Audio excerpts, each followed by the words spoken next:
जो आदमी जिसके घर में एक थाली और लोटा है, उस गरीब को लूटा जा सकता है। सबसे बड़े बड़े जमींदारों को पहले लूटा, जिनके यहाँ वो नौकर थे उन्हीं के यहाँ डकैती हुई। कब आपके मन में ये विचार आया कि कमिश्नर साहब ने जो मिनी चंबल कह दिया था मुझे नाम मिटाना है, उसके बाद एक सेना बनाने का, सशस्त्र विद्रोह करने का? क्योंकि हमने जो पढ़ा है उसमें ये सुनने में आता है 16,000 हथियार थे। स्थिति ये आ गई थी कि स्कूल बंद हो गए थे, कॉलेजेस बंद हो गए थे, व्यापारी बाजार में आना बंद हो गए थे, राह चलना मुश्किल था, किसान खेतों में नहीं जा सकता था, उसके बैल खुल जाते थे, उसके हल उठा लिए जाते थे, मारा जाता था। बड़ी विचित्र स्थिति थी। जो मुझे मारने आ रहा है उस सेना को मैं देख रहा हूँ और यहाँ चारों तरफ वही घेरा है। इसमें कौन मुझे मार देगा और नहीं मारेगा, इसकी सतर्कता को देखते हुए ही मुझे कोई कदम उठाना पड़ेगा। तो इस तरह से वे लोग टेररिज्म को इतना आगे बढ़ा दिया था कि लोग भय के मारे उसको बोल देते, नहीं तो शाम तक वो साफ हो जाते थे जो विरोध करता था। ये हालत थी। बागड़ यादव सबसे बड़े डाकुओं में से एक था। उस जमाने में लच्छन यादव थे, बागड़ यादव उससे छोटे थे। उनके एनकाउंटर की थोड़ी कहानी बताइए, कैसे आपने घेरा, कैसे पकड़ा, कैसे मारा? आपके जहन में जब चंपारण का नाम आता है तो सबसे पहली छवि क्या आती है? गांधी की, उनके सत्याग्रह की, उनके अहिंसा के आह्वान की। लेकिन मैं अगर आपको बताऊं कि चंपारण का एक और परिचय है जो कि गांधी के बाद और बहुत बाद तैयार हुआ, जिसमें ना अहिंसा है ना सत्याग्रह है, क्योंकि हिंसा इतनी थी कि सत्याग्रह करने के लिए लोगों के पास धैर्य नहीं रह गया था, या यूं कहते हैं कि परिस्थितियां ही ऐसी नहीं रह गई थी कि वहां अहिंसा और सत्याग्रह जैसी बातें की जा सके। हम बात कर रहे हैं आज़ादी के बाद, और आज़ादी के बहुत बाद 1970, 80 और 90 का दशक आते आते जब चंपारण अपने उस स्वरूप में पहुंच चुका था जहां अहिंसा यहां सामान्य हो चुकी थी। किसानी, खेती, व्यापार करने वाले सामान्य लोगों पर, सामान्य रूप से अपने घरों में अपना जीवन यापन करने वाले लोगों के घरों पर डकैत आते थे, उनको लूट करके चले जाते थे। खौफ का आलम यह था कि 3 से 4 बजे के बाद हल्का सा जब सूरज ढलने लगता था तो लोग इस खौफ में बाहर नहीं निकलते थे कि जाएंगे तो वापस कब आएंगे। और यहाँ पर एक डाकुओं का पूरा समूह था, तकरीबन कहते हैं 270 से 80 डाकुओं के समूह थे जो इस पूरे चंपारण के क्षेत्र को कंट्रोल करते थे, लूटते थे, लोगों को मारते थे। और बताने वाले ये भी बताते हैं कि उनको राजनीतिक संरक्षण प्रदेश को चलाने वाले लोगों के साथ प्राप्त था।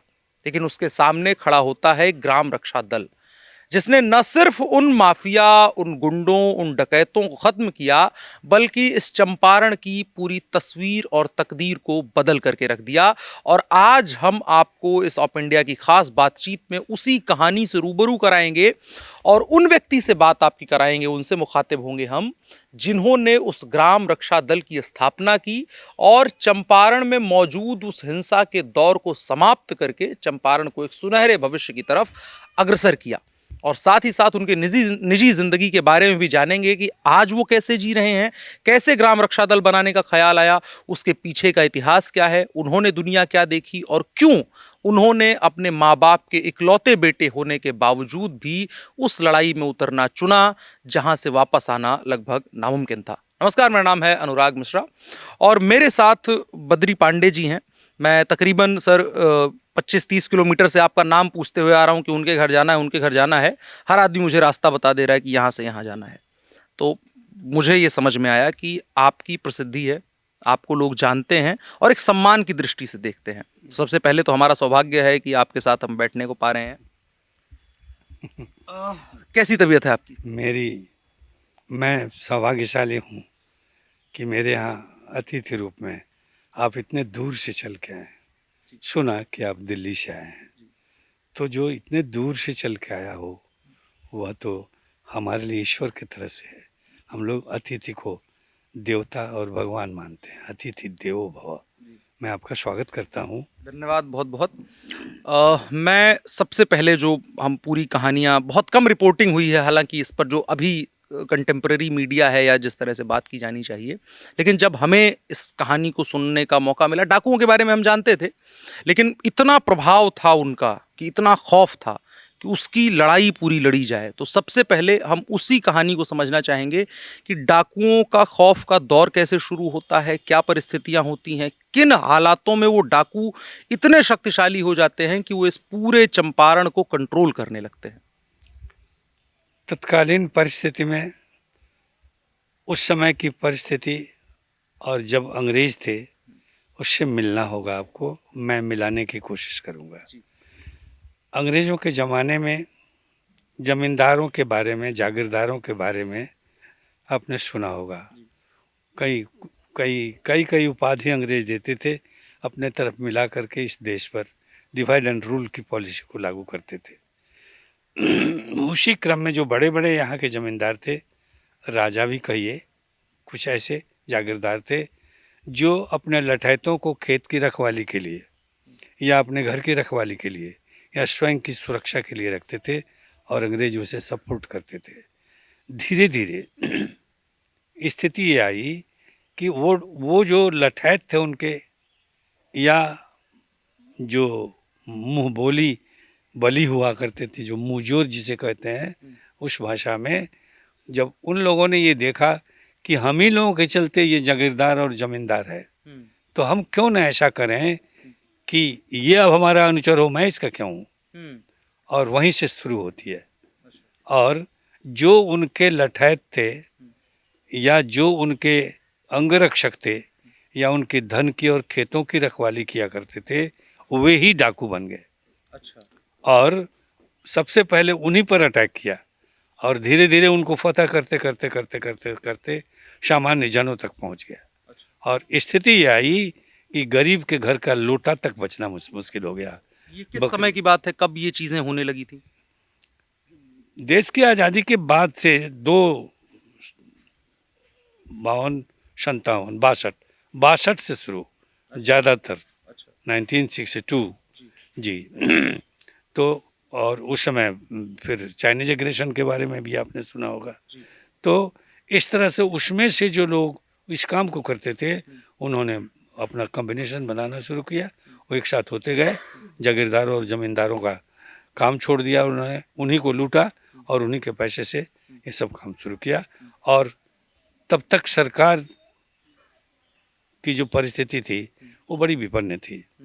सरकार के पास दम नहीं था कि वो हम लोगों की सुरक्षा कर सके। सामान्य जन असुरक्षित होते चले गए और होते होते 90 के दशक तक आते आते ये हो गया कि पूरा चंपारण ही अंधेरा हो गया। और तत्कालीन जिला के जज ने इसे मिनी चंबल घोषित कर दिया, क्योंकि उस समय भी ऐसी स्थिति थी कि कोर्ट के सामने कितने लोग मार दिए जाएंगे, कौन वकील उठा लिया जाएगा, कौन जुडिशल मजिस्ट्रेट मार दिया जाएगा, इसका कोई ठिकाना नहीं था। दिन दहाड़े ये सब काम हो रहा है। जजों तक पर आंच आने लगी थी? हैं? जज वगैरह पर भी आंच आने लगी? सब पर। कौन ऐसा बाकी है कि इस काम को नहीं भोगा हो। और 1990 में ये क्यों बढ़ा, कैसे बढ़ा, क्या वजह रही? यही सब कारण थे। वो तो मैं तो बता गया आपको कि 90 तक आते आते तो पूरा अंधेरा हो गया। मिनी चंबल के नाम से इसको जाना जाने लगा। डिस्ट्रिक्ट जज ने लिख दिया कि ये तो मिनी चंबल है, इसमें जीना मुश्किल है। और उसके बाद से एक ऐसी परिस्थिति आई कि हमारे जैसे साधारण आदमी को डिस्ट्रिक्ट जज के पास पहुंच करके पूछना पड़ा कि जिस धरती पर सीता जैसी स्त्री का सम्मान किया गया हो और लौकुश ने लवकुश जो उसके 2 बेटे थे और विश्वामित्र के सानिध्य में रह करके उन्होंने जो शिक्षा पाई थी, उसके आधार पर राम की अक्षौणी सेनाओं को परास्त कर दिया। और जितने उस समय के वीर योद्धा जो लंका में थे राम के साथ, उन सबों को बंदी बना लिया। तो सोचिए इस पवित्र धरती को आपने मिनी चंबल कैसे कर दिया, जहाँ राम जैसे राजा को दैहिक दैविक भौतिक तापा, राम राज्य का वो नहीं व्यापा। उस स्थिति, उस घर की बेटी यहाँ पर जब परिभाषित हुई और वाल्मीकि आश्रम में रहने लगी और उनका जो हम लोगों ने भरण पोषण किया और वैसे बच्चे पैदा हुए, तो उस धरती को आपने मिनी चंबल क्यों साबित कर दिया। कभी हमारा इतिहास पढ़ा आपने जज साहब? उन्होंने यही कहा था कि मैं तो परिस्थिति को देख के लिख दिया। अगर कोई चंपारण में जिंदा होता तो क्या, हम लोग तो बाहर से आते हैं, लेकिन चंपारण में जो जजेज बैठते हैं वो तो बाहर से ही आते हैं ना। तो ऐसी स्थिति में यहाँ तो हमने किसी को नहीं देखा, सब कोई दुबके हुए हैं। बेतिया में बैठा हुआ हूँ और बेतिया बंद है। कैसे लोग आके हमारे कोर्ट में अपनी हाजिरी देते हैं और कैसे, तो उनकी हिम्मत की बात है। इसे मिनी चंबल नहीं कहूँ तो क्या कहूँ। तो मैंने कहा ऐसी बात नहीं है, आप इसे नपुंसक नहीं समझे, ये चंपारण है। यहाँ लौकुश जैसे बच्चा पैदा होते हैं और एक से एक वीर बच्चे पैदा हुए हैं। किनका किनका नाम रखूँ आपके सामने? बिल्कुल, थोड़ा सा बताइए। वही ना बताया मैंने उनको कि जिस भी परिस्थिति में आपने लिखा है, ये आपके सामने गुजरी हुई चीज़ है, इसे लिख रहे हैं। लेकिन इसका पुरातन इतिहास चंपारण का पढ़ेंगे तब आपको पता चलेगा। यही वो धरती है जहाँ अल्लाह रुदल रहा, जिसकी 52 गढ़ी आज भी यहाँ पर पड़ी हुई है। और बाद में वो जासर के साथ चले गए और पृथ्वीराज कपूर से उन लोगों ने लोहा लिया। तो ऐसे ऐसे लोग और यहाँ इस धरती पर, और राजाओं और महाराजाओं जमींदारों की तो कोई बात ही नहीं है। लेकिन जो आपने बोया वही आप काट रहे हैं और उल्टे में चंपारण को मिनी चंबल बना रहे हैं। हमें अच्छा नहीं लगा। मैं एक फौजी आदमी हूँ, आपसे निवेदन कर रहा हूँ कि अगर आपके पास कलम है और कलम ये ताकत रखती है कि मिनी चंबल लिख सकते हैं तो इसको मिटा दीजिए। मैं आपसे निवेदन करूँगा। आपने विरोध किया? जी, उनका मैंने जो भी मेरे पास भाषा थी मैंने कहा कि, तो उन्होंने कहा कि मैंने लिख दिया, आप इसे मिटा दीजिए। और वही मैं प्रतिज्ञाबद्ध हुआ कि जब तक मिनी चंबल का जो कलंक माथे पर चंपारण का है वो नहीं मिटा दूंगा तब तक अनाज नहीं खाऊंगा। और वहाँ से चला है।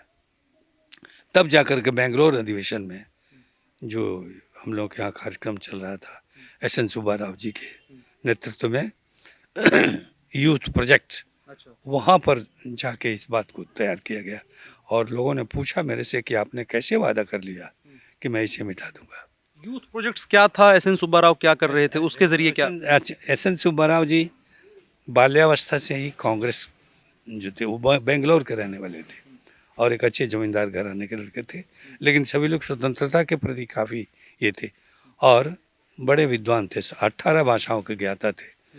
और उन्होंने 13 वर्ष की अवस्था में वॉल राइटिंग में अगेंस्ट द गवर्नमेंट, उस समय जो अंग्रेज सरकार थी, वॉल राइटिंग कर रहे थे, तो उस समय जेल चले गए, उनको उठा कर ले गया सब।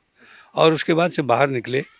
उसके बाद से कांग्रेस में वो जो स्वयं सेवक युवा स्वयं सेवक होता था, उनकी एक शाखा चला करती है, जिस तरह से आरएसएस है उसी तरह से चला करता था। जी, एनएसएस, आरएसएस, ऐसे उनकी शाखा।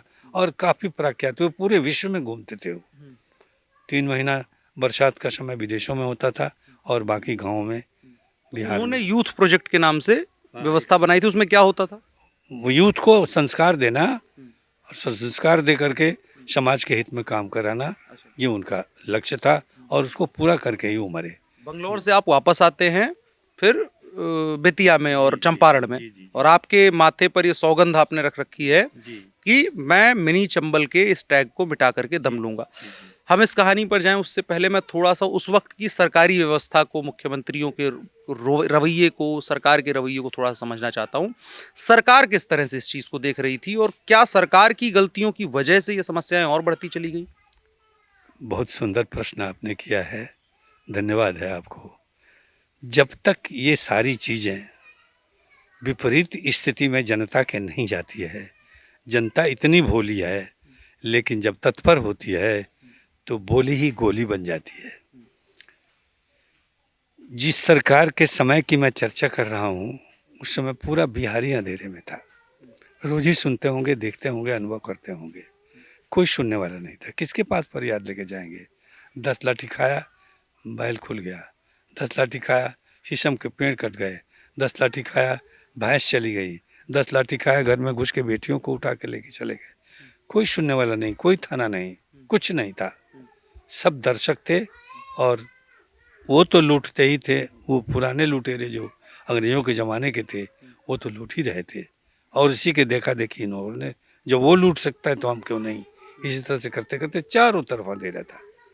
आज जहाँ बैठे हैं, यहाँ संजोग से कोई कोई आता था और वो इसलिए आता था कि मैं कहाँ हूँ, मेरा नाम बद्री नारायण पांडे है। आप जानते हैं, यही खोज होती थी कि वो मिल जाए तो कुछ बात कर लूँ, हो सकता है कुछ हम लोगों को राहत मिले। लालू प्रसाद यादव ने कभी इसका संज्ञान लिया था मुख्यमंत्री रहते हुए?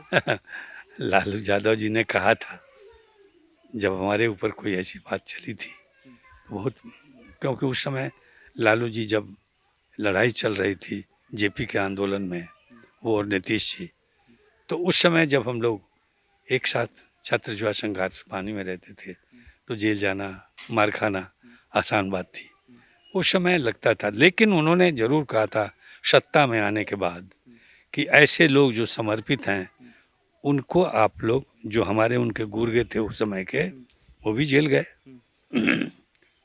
तो उन्होंने कहा था कि ऐसे लोगों को टच नहीं कीजिएगा, नहीं तो सत्ता चली जाएगी, वे लोग बड़े समर्पित लोग हैं। मना किया था उसने। लेकिन राबड़ी देवी के से जो लोग गुर्गे मिले थे जब वो मुख्यमंत्री बनी, तो उस समय उन लोगों ने कहा कि यदि बद्री पांडे को ऐसे ही छोड़ दिया जाएगा तो वो आपके सत्ता के लिए समस्या खड़ी हो जाएगी।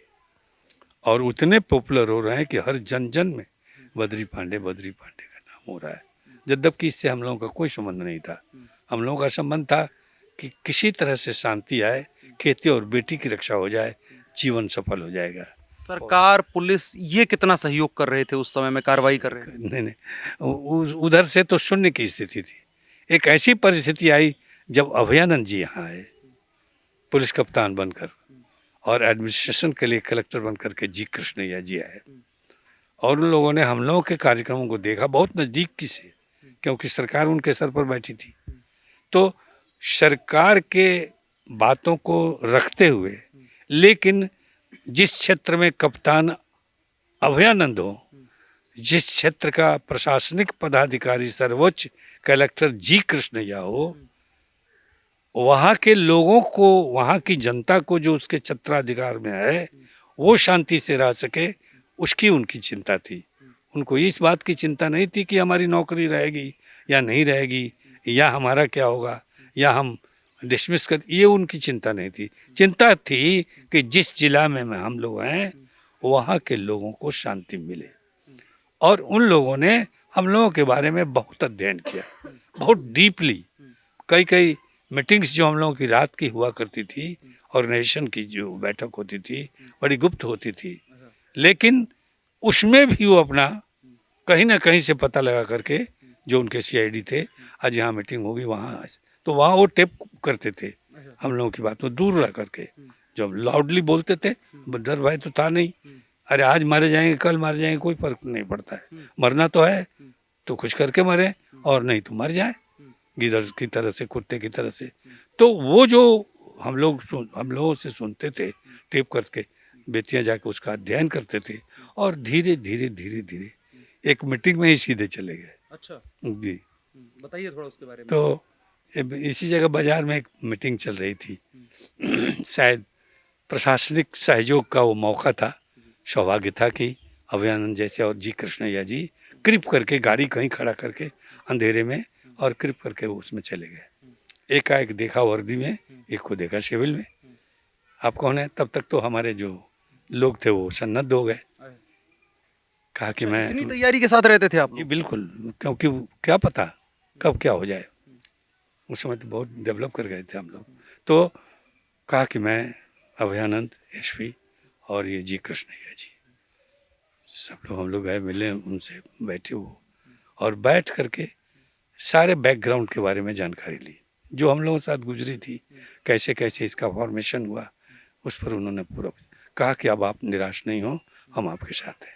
और जो उन्होंने प्रतिज्ञा किया आखिरी दम तक, ट्रांसफर के दिन तक वो हम लोगों के साथ रहे।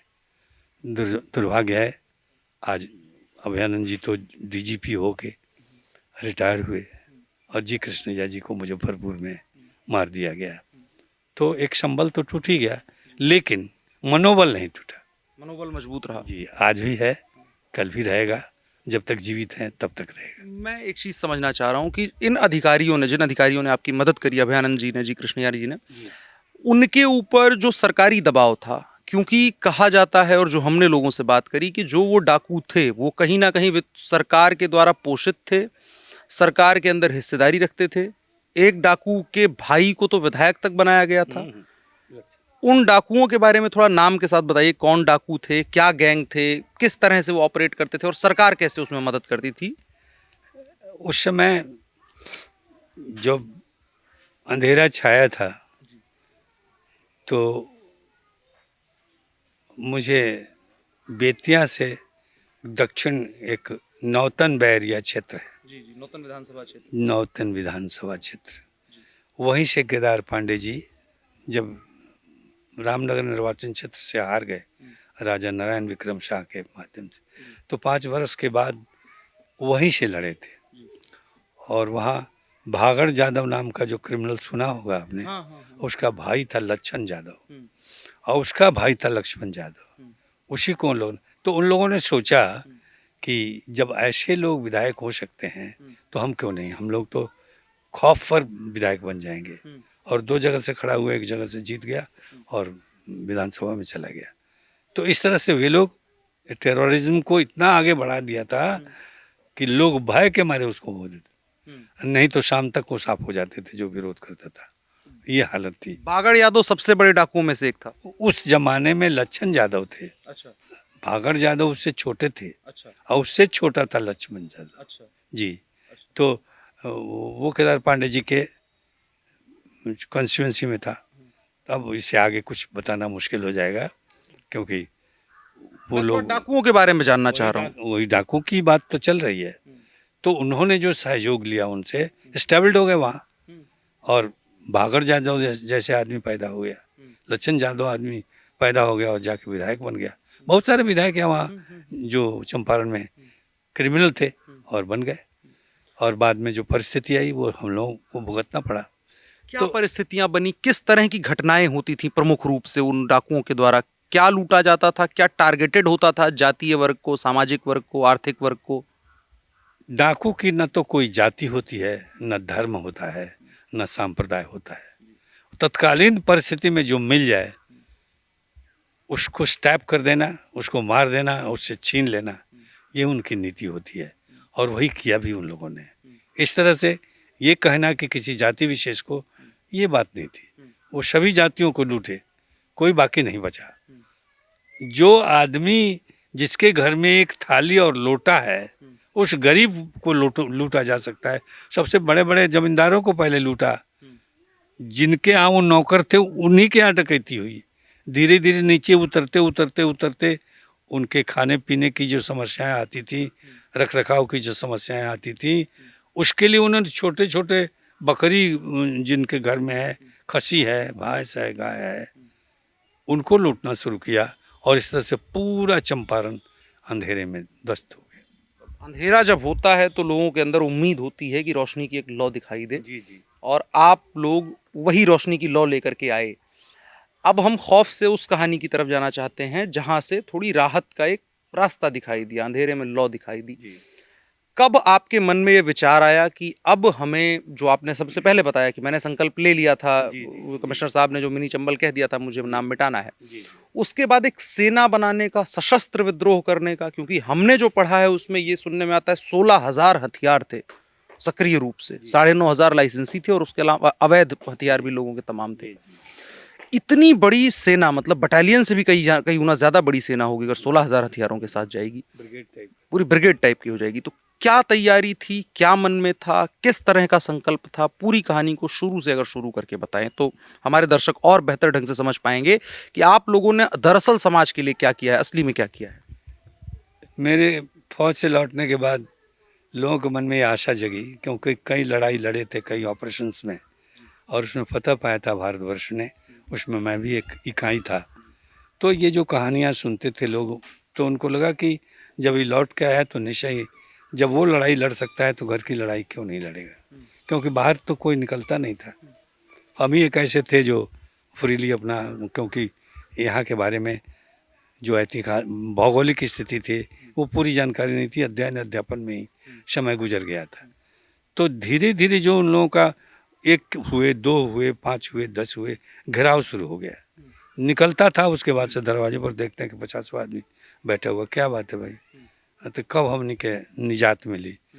मैं इस बात को नहीं समझ पाता था, लेकिन जब लगातार यहाँ से बेतिया तक या बगहा तक जाने में, नरकटियागंज, चनपटिया वगैरह जाने में भी गिराव होने लगा, तब समझ में आई कि मेरी आवश्यकता महसूस हो रही है।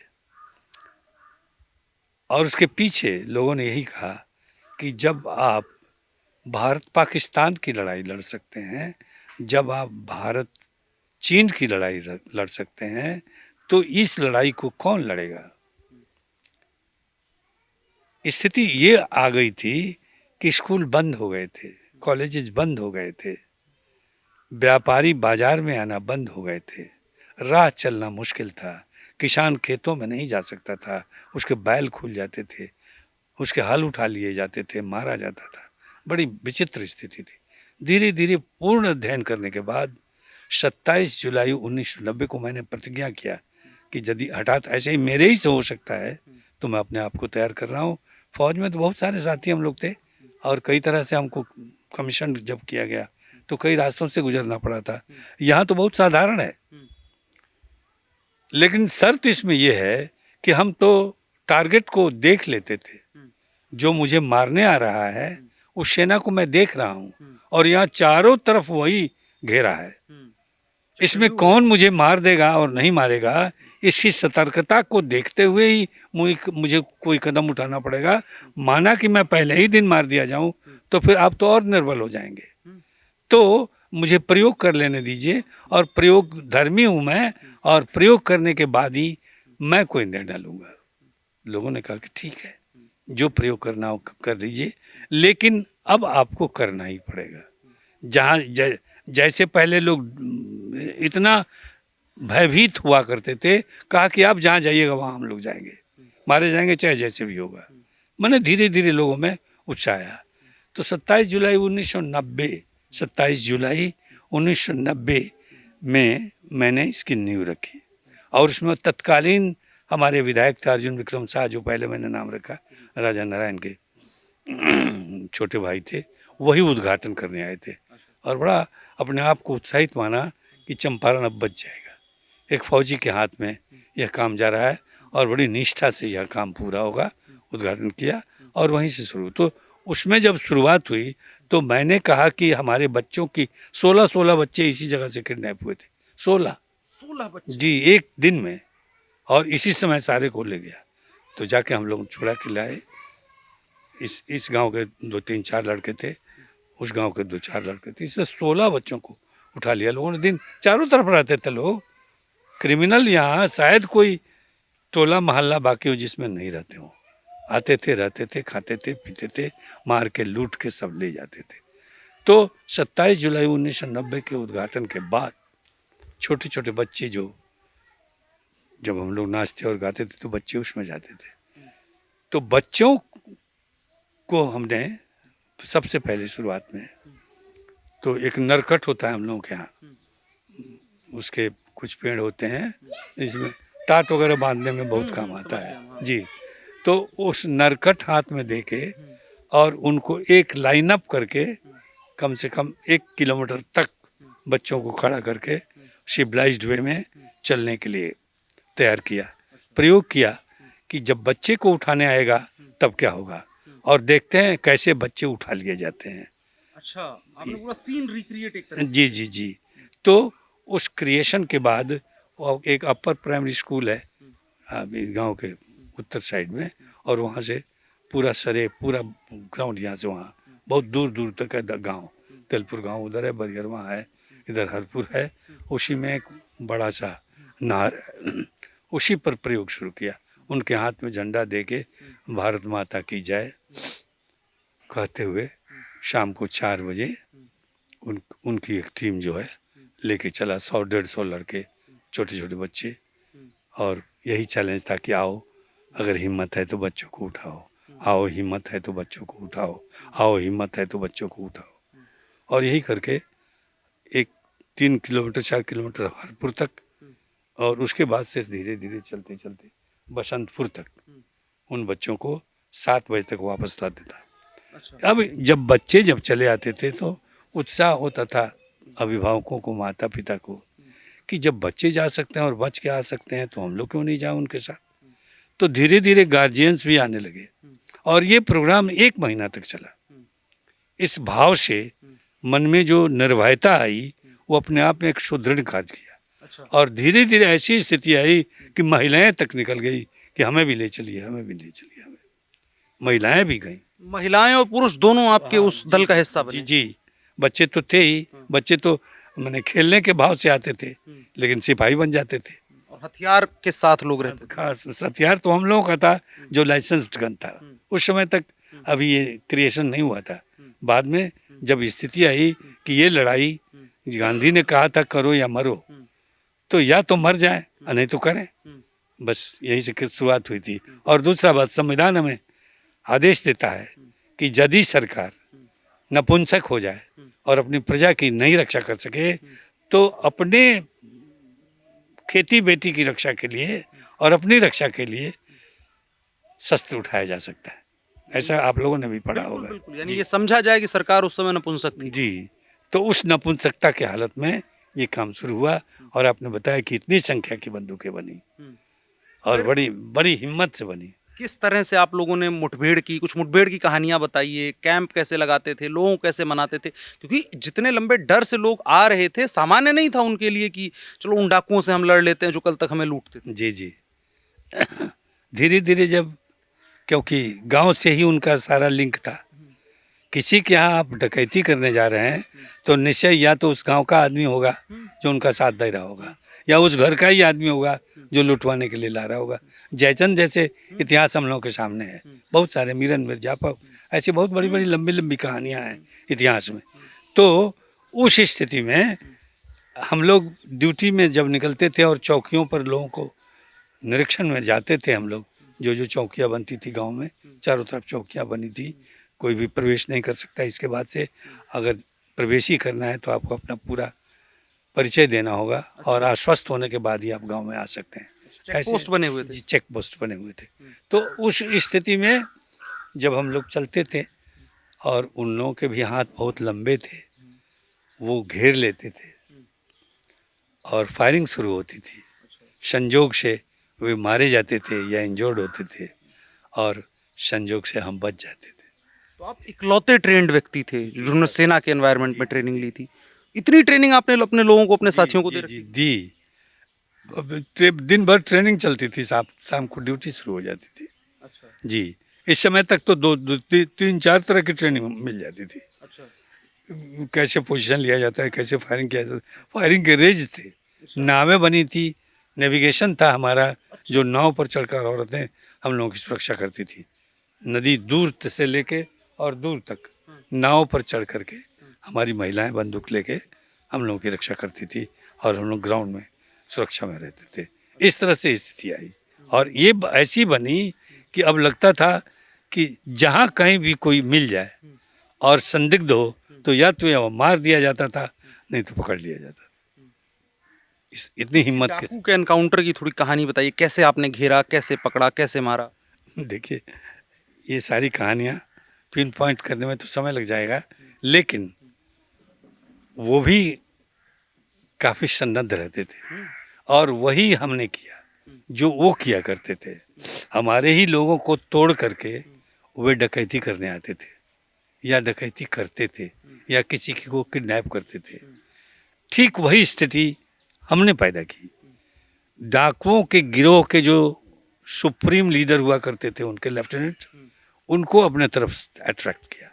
ये बताया कि अगर मेरे साथ आप होंगे और मुख्य धारा में आप आएंगे तो आपको मुआवजा भी मिलेगा, आपके बच्चों की पढ़ाई लिखाई की सारी सुरक्षा जो आज सरकार कर रही है, सुन देख रहे होंगे, उसमें से वो टूटते थे और टूटने के बाद उन्हीं के बताए हुए रास्तों पर चल करके हम लोग अटैक करते थे। वो उधर से अटैक करेंगे, हम इधर से। तो उनके कुछ ऐसे सिग्नल्स थे जिससे पता चलता था कि ये डाकुओं का सिग्नल है, जैसे आकाश में फायर करना या वैसा टॉर्च जो ग्रीन हो, रेड हो और ब्लू हो, ऐसे करके उनका था। तो उसी तरह से उन्हीं के माध्यम से बताए हुए रास्ते पर जो कहीं अकोमोलेट उनको होना तो होता था डाकुओं को, तो इस तरह से सिग्नल किया करते थे। इस तरह से उनके कोड वर्ड्स हुआ करते थे और वो उस कोड वर्ड को हम लोगों ने अडॉप्ट किया उन्हीं लोगों से, उन्हीं के गैंग के लोगों से सारी ट्रेनिंग हम लोगों ने ली और वो बड़े खुल के दिल से इस बात को करते थे। अच्छा। और उनको बचा भी लिया हम लोगों ने, सरेंडर करा करके केस सारा उठवा लिया और मुख्य धारा में खड़ा कर दिया। तो इस तरह से बहुत सारे लोग आते गए। फायरिंग हो रही है तो हम लोग ट्रेंड थे, अब उसको किसी तरह से चलाना है, मार देना है, तो जब उसका फायरिंग होता था तो काउंटिंग करते थे हम लोग, क्योंकि मेरा सीआईडी ये पता करता था कि कितने आमुनेशन इनके पास है। तो उतने की काउंटिंग करने के बाद जब वो फायरिंग खत्म होती तब हम लोग अटैक करते थे। इस तरह से माने जो हमारा सीआईडी था ये पता करके बताता था कि राइफल की गोलियां इतनी हैं, पिस्टल की गोलियां इतनी हैं, रिवॉल्वर में इतनी हैं और जो गन है उनमें इतनी गोलियां हैं।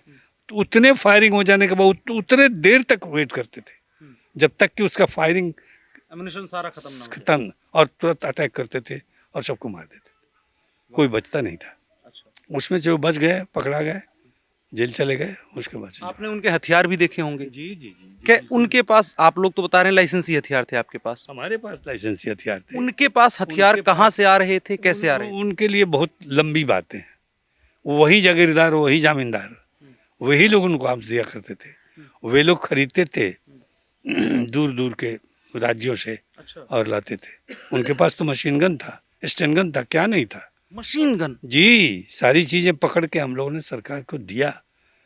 सारी बातें सामने आई, अभी भी आप देख रहे हैं, सुन रहे हैं। तो ऐसी बात नहीं कि यह देश चाहे जितना भी बड़ा हो, चाहे जितना भी शक्तिशाली हो, इसका प्रधानमंत्री चाहे जितना भी यशस्वी हो, लेकिन आज भी जयचंद इसमें हैं, आज भी मीरन और मिर्जाफर हैं जो इस देश को टुकड़े टुकड़े कर देना चाहते हैं। लेकिन हम लोगों की जो चट्टानी एकता थी कभी टूटी नहीं। मर गए लोग, लेकिन टूटे नहीं। कितने साल लगे आपको चंपारण को साफ और शांत करने? 12 साल तो ऐसे ही लग गया, 1990 से लेके 2002 तक उसमें था कि लगातार लड़ाई चलती है। लगातार चलती रही। कभी मन में ये नहीं आया कि क्यों कर रहे हैं? कम मन में तब आता है जब आदमी व्रत ले लेता है, तब मन में दूसरी चीजें नहीं आती। ये भारत का एक अपना विशाल तत्व है जो हमारे ऋषियों और महर्षियों ने। हम लोग व्रत क्यों करते हैं? घर घर में व्रत होता है। व्रत का मतलब होता है एक संकल्प लेना, और संकल्प जब हम लोग, यूं भी पूजा पाठ में भी संकल्प चलता है, तो जब आप संकल्पित हो जाते हैं तो जजमान हो जाते हैं। तो जजमान का अर्थ होता है जीने और जिलाने वाला। जो यज्ञ करता है वह जजमान हुआ, और यज्ञ से प्रकृति को नियमतः हर चीजें प्राप्त होती हैं, और इसी धुएं से बादल बनता है, वर्षा होती है, सब कुछ होता है। तो जब व्रत ले लिया तो फिर टूटने का कहाँ प्रश्न होता है? यानी वो पूरा कालखंड, वो समय, वो ऑपरेशन आपके लिए एक यज्ञ था, और उसकी संविधा में आप सब कुछ कुर्बान करने को, समाहित करने को तैयार। हो ही गया, कुछ बाकी कहाँ बचा। मेरे मन में यही था, शास्त्री जी बोला करते थे, मैं रहूं न रहूं, मेरा देश रहना चाहिए। हम रहें न रहें कोई फर्क नहीं पड़ता, लेकिन एक भी बेटी की तरफ किसी की बुरी निगाह न हो। मातृवत परदारेषु पर दरवेशु लोस्वत आत्मसर्वभूतेषु यह पश्यति सुपंडिता। व्रत लेने के बाद आदमी पंडित हो जाता है, और पंडित का अर्थ ही होता है जो दूसरे की पत्नी को माँ के समान समझे, दूसरे के धन को डेला के समान समझे, लेकिन दूसरे की आत्मा को अपनी आत्मा की तरह से समझे, तब व्रत पूर्ण होता है। और वो करके दिखा दिया, आप लोगों के सामने है। 12 वर्ष साधारण समय नहीं होता है, और किस किस तरह से जीते थे हम लोग, कैसे हंसते हंसते अपने सारे गम को भूल जाते थे और लड़ाई के मैदान में उतर जाते थे। अब यहाँ से मेरे मन में 2 प्रश्न आ रहे हैं। जी, जी। मैं पहला तो, उस लड़ाई ने आपके जीवन को कैसे प्रभावित किया, आपके जीवन पर क्या प्रभाव पड़ा उसका, और आज तक किस तरह से वो प्रभावित है? और दूसरा ये कि डाकुओं के अंदर क्या खौफ था, क्या चर्चाएं सुनने में तो आया होगा कि भाई अब तो ये लोग कहर ढा रहे हैं। जब 2-4 ऑपरेशन पूरे हो गए, तो जहाँ डाकू डकैती करने के लिए या मुझको मारने की तैयारी करता था और उसकी सूचना मिलती थी, वो कहता था कि साँझ लेनु जियो तारन, भोजपुरी में बोल रहा हूँ मैं, सुबह होते होते 6 इंच छोटे हो जाएंगे। उन 6 इंच छोटा होना उन लोगों का एक लैंग्वेज था। जब हमको सूचना मिलती थी कि अमुक डाकू के गैंग ने मुझे ऐसे कहा है, तो मैं उसके दरवाजे पर 11 बजे रात को चला जाता था कि मुझे ढूंढने के लिए सिसवा नहीं जाना है, कहीं अन्यत्र नहीं जाना है, आपकी इच्छा हो तो मैं आपके दरवाजे पर आया हूँ, आप मुझे मार दीजिए। वह कितनी बड़ी शक्ति होती होगी जब उस समय चलते थे। उसमें 2 तरह की बातें आती थी। मैं जा रहा हूँ उस डाकू के यहाँ, तो बीच के रास्ते में मेरे जो गांव पड़ते हैं, वहाँ की रक्षा दल कितनी सन्नद्ध है और कितना तत्पर है। अगर कहीं कोई फायरिंग होगी तो पहुंच सकता है कि नहीं, और इतनी बड़ी संख्या वहाँ पहुंच जाएगी कि नहीं। तो इस तरह से जो कम्युनिकेशन हम लोगों का था वो कान में था, चिट्ठी में नहीं थी, किसी चीज़ से नहीं थी, मैन टू मैन। कान में बोला, रीड, वो पासवर्ड मिल गया, चला गया। उसके दरवाजे पर पहुंच करके चिल्ला रहा हूँ, मैं बद्री पांडे हूँ, आ गया हूँ, आपको मरना है, घर से निकल के मार दीजिए। अब पता चलता था कार चला ही नहीं, ये तो भाग के गोपालगंज आधा घंटा पहले चल गए। कहता सहन कि जे बदरिया के फौज होता, यही स्थिति बन गई थी डाकू में जी। बदरिया की फौज आवता रहल जाई तो घर लूटा जाई। अब ऐसे बड़े बड़ों को लूट करके सरकार को दे दिया हम लोगों ने। लालू का घर लूटा, भगड़ा का घर लूटा, बताया था ना उस समय में। तो ये बड़े बड़े जितने थे सब या तो सरेंडर कर गए या मार दिए गए। तो इस तरह से जो मैन टू मैन कनेक्शन था वो डिस्क्लोज होने वाला था ही नहीं। हर एक एक किलोमीटर पर यहाँ से वहाँ तक जहाँ जाना है पहले ही से प्रेषित कर दिया जाता था कान में। कितना रेंज था, कितना किलोमीटर कवर करते थे आप लोग? मैंने 15 से 20 किलोमीटर तक तो हो ही जाता था, क्योंकि मैंने इतना स्टेमिना था और इतनी शक्ति भगवान ने दिया था, और आप लोगों की कृपा से हारने का तो कोई प्रश्न ही नहीं उठता था। बिछावन पर जाने के लिए तो कई कई महीने लग जाते थे, सोते नहीं थे। कहाँ सोने का कहाँ मौका है। यहाँ से सूचना आ गई, वहाँ से सूचना आई, तो सोएंगे तो जगाएंगे कैसे, तुरंत उठ के चल देते थे। और लगता था जैसे अभी अभी सवेरा हुआ है। रात के अंधेरे में टॉर्च नहीं जलाना है, बांध को देख के चलना है, वो उजला उजला लाइन दिखाई दे रहा है, उस पर चल रहे हैं। और जी जी जी वो दिखाई देता है और उसी पर चलते थे। टॉर्च नहीं जलती थी, इतनी दूर तक दिखाई देगा और क्रिमिनल अटैक कर देगा, तो एक एक को मारेगा तो सबको मार देगा। तो हम आगे हैं और पीछे फौज है और उसी लीग से चल रही है, और जहाँ से केंद्र बिंदु से चल के और पॉइंट पर पहुँचना है वो सभी पहुँच जाते थे। और ये कुल मिलाकर के 15 से 20 मिनट में हो जाता था, और केंद्र बना के चल देते थे।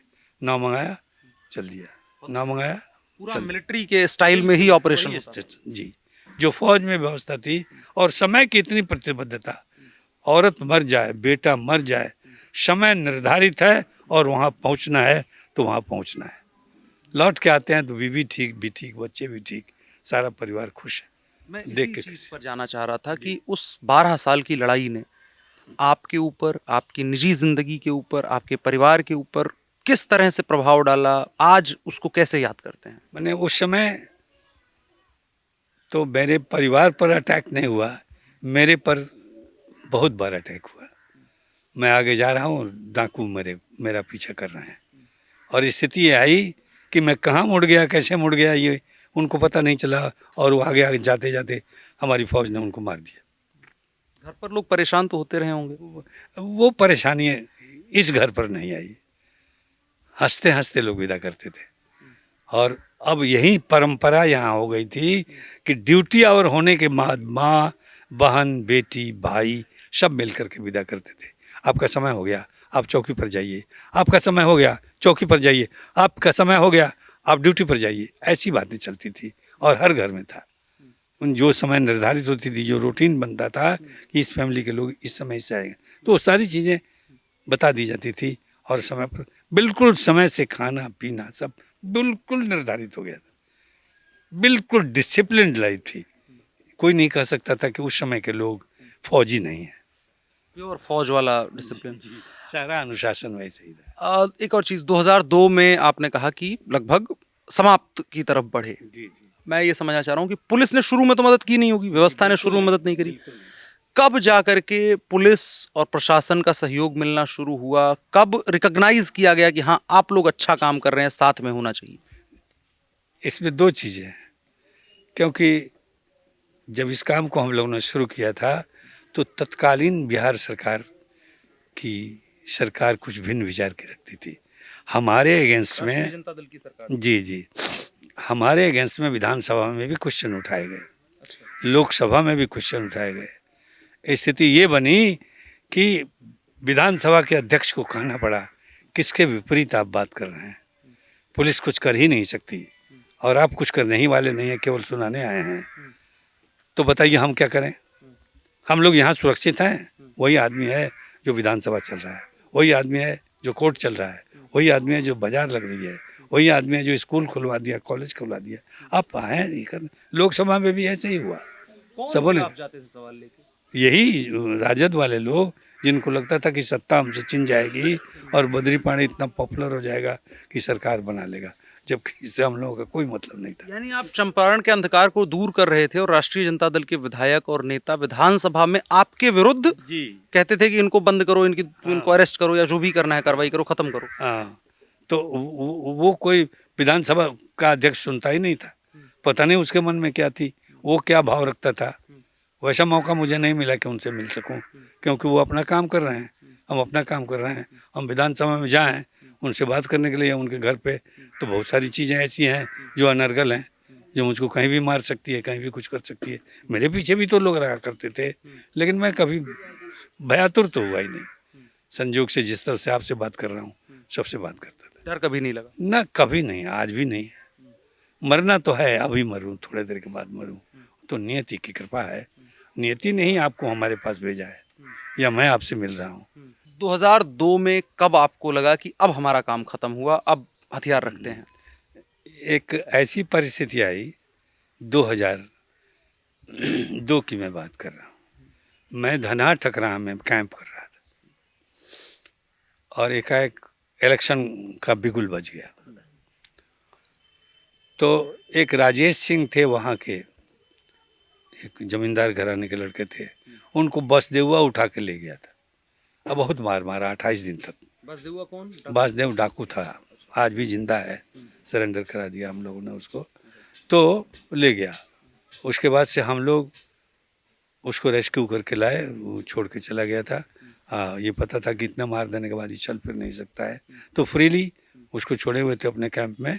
और जो उनके चाहने वाले थे, जो रखवाल थे, वो सोए थे शराब पी करके, उसको उठा के लेके आए हम लोग और उसके गांव रंगललई में पहुंचाया।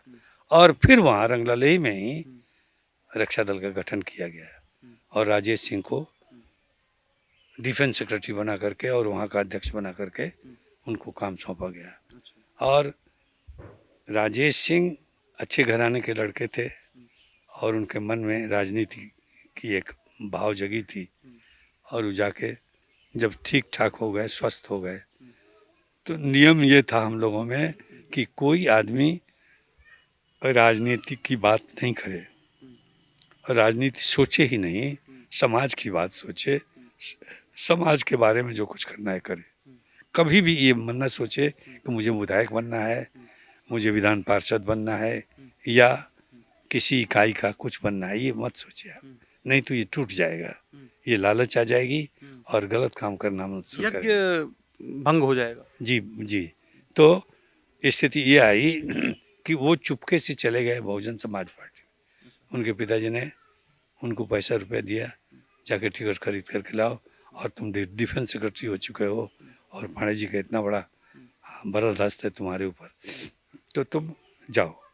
वो जाके टिकट खरीद के लाया और टिकट खरीद करके लाने के बाद बहुजन समाज पार्टी, क्या नाम है श्रीमती जी का, मायावती जी का, बहन कुमारी मायावती। जी जी, बहन का, तो लेके आया। तो ये बात फैली और फैली तो उसका बहिष्कार हो गया। उस समय हम चंबल में काम कर रहे, तो यहाँ से लोग चंबल से गए कि बड़ा अनुशासनहीनता हो गई राजेश जी के अइला से। भोजपुरी समझ रहे हैं ना जी। तो बड़ी अनुशासनहीनता हो गई, जबकि हम लोग खुद कहते हैं कि जिसकी इच्छा हो बताए और हम लोग उसको जिता देंगे, क्योंकि घर घर में रक्षा दल है, दूसरी कोई पार्टी है ये नहीं है। तो फिर दूसरा आने वाला कौन है? ये क्यों गए लाने के लिए? यही कहते। उनका बहिष्कार हो गया। बहिष्कार हो जाने के बाद लोग जब चंबल पहुंचे तो हम लोग माधो सिंह, मेहर सिंह, मलखान सिंह के कैंप में थे। वहाँ सूचना, माधो सिंह, मेहर सिंह, मलखान सिंह बहुत बड़े बागी, जान रहे हैं, जी जी जी जी जी जी जी। तो उस कैंप में लोग धीरे धीरे पहुंचे थे।